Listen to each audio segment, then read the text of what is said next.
Hello bachcho, let's read the question. The question says that why do Prashant and other volunteers resist the plan to set up institutions for orphans and widows? What alternatives do they consider? Or how were orphans and widows resettled? प्रशांत और बाकी के जो volunteers थे उन्होंने विधवाओं और बच्चों के लिए अनाथ बच्चों के लिए जो अलग से एक इंस्टीट्यूशन सेटअप करने का प्लान था उसको क्यों रेजिस्ट किया, क्यों मना किया? What alternatives do they consider, और उन्होंने क्या क्या सुझाव दिए? इस क्वेश्चन को हम इस तरह से भी समझ सकते हैं, how were orphans and widows resettled? विधवाओं और बच्चों को फिर से रीसेटल कैसे किया गया? Let's understand the key concept. So the key concept here is helping out widows and children. बच्चों की और विधवाओं की किस तरह से मदद की गई?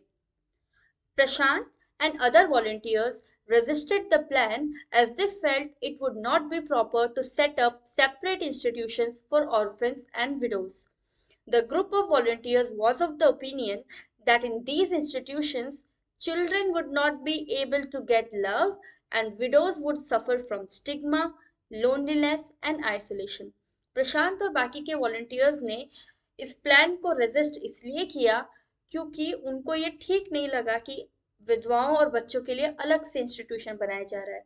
और उनको ठीक क्यों नहीं लगा? क्योंकि उनका ये मानना था कि बच्चों को वहां पर प्यार नहीं मिलेगा और जो विधवाएं हैं वो सफर करेंगे किससे? स्टिग्मा से, लोनलीनेस से और आइसोलेशन से। स्टिग्मा यानी जो दाग धब्बे जो समाज उन पे लगाता है, और अकेलेपन से वो सफर करेंगी। The group decided to rehabilitate them in their own community. New families were made and the childless widows took care of the orphans.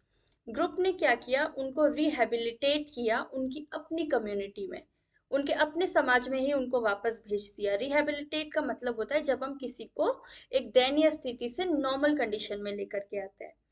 तो नए परिवार बनाए गए और ऐसी जो विधवाएं थी जिनके कोई बच्चे नहीं थे उनको वो अनाथ बच्चे ध्यान रखने के लिए दे दिए गए, यानी कि अब वो विधवाएं जो है उन अनाथ बच्चों को पालेंगी। Hope you understood the question well. Best of luck. Thank you so much.